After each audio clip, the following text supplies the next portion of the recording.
তোমরা যারা ক্যালকাটা ইউনিভার্সিটির আন্ডারে প্রথম সেমিস্টারের ছাত্রছাত্রী আছো, অর্থাৎ নতুন কলেজে অ্যাডমিশান নিয়েছো, তোমাদের জন্য আজকে ক্লাস খুবই গুরুত্বপূর্ণ।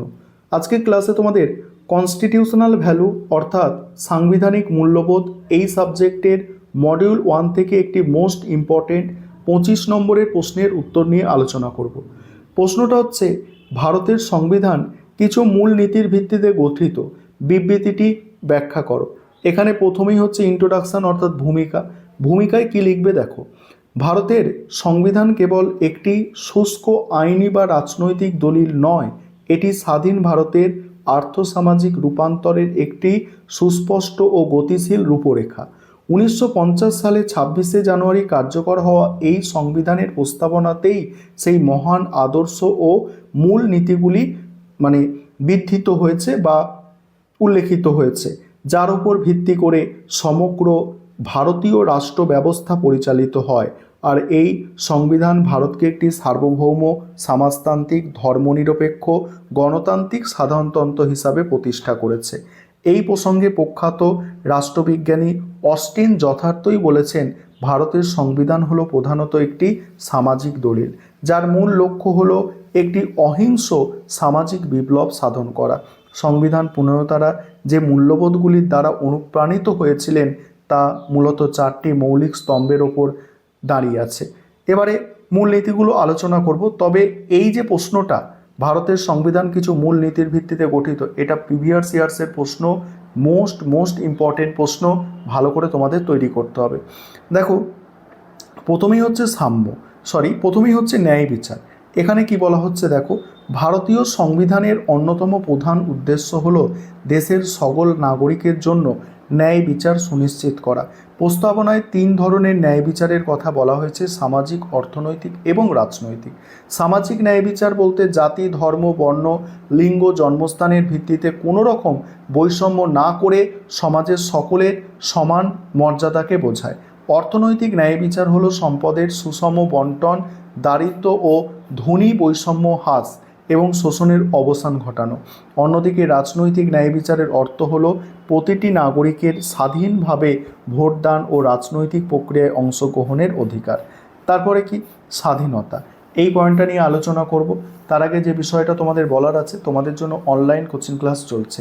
তোমরা যদি কেউ পেইড ব্যাচে অ্যাডমিশন নিতে ইচ্ছুক থাকো বা আমাদের থেকে স্টাডি মেটেরিয়াল অর্থাৎ PDF নোটস কিনতে চাও, তাহলে তোমরা স্ক্রিনে দেওয়া নম্বরে যোগাযোগ করতে পারো।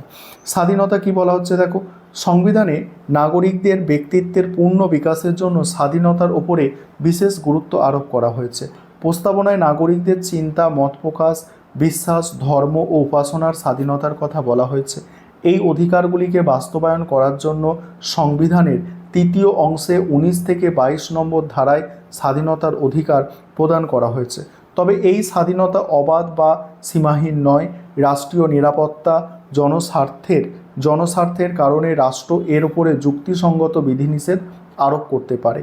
এই প্রসঙ্গে সংবিধানের অন্যতম রূপকার ও বিশিষ্ট রাষ্ট্রচিন্তাবিদ ডক্টর BR আম্বেদকর এই নীতিগুলির অবিচ্ছেদ্য সম্পর্ক বোঝাতে গিয়ে বলেছেন, রাজনৈতিক গণতন্ত্র ততদিন টিকতে পারে না যতদিন না তার ভিত্তি হিসাবে সামাজিক গণতন্ত্র থাকে। তারপর কি?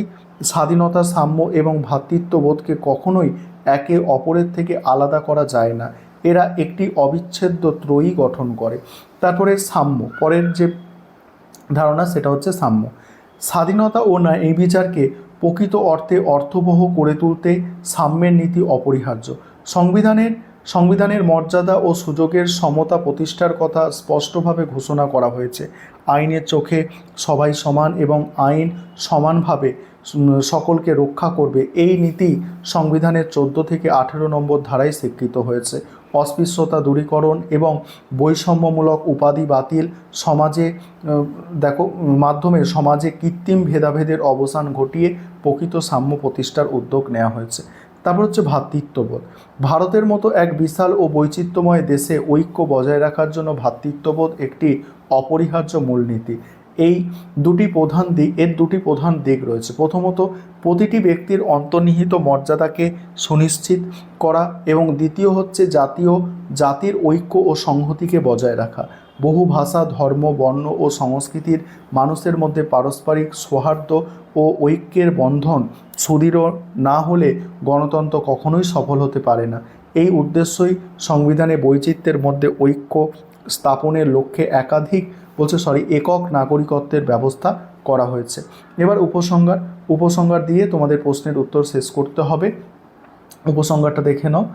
আর তোমাদের ক্লাস চলছে, তোমরা যদি কেউ অ্যাডমিশন নিতে ইচ্ছুক থাকো অবশ্যই যোগাযোগ করবে।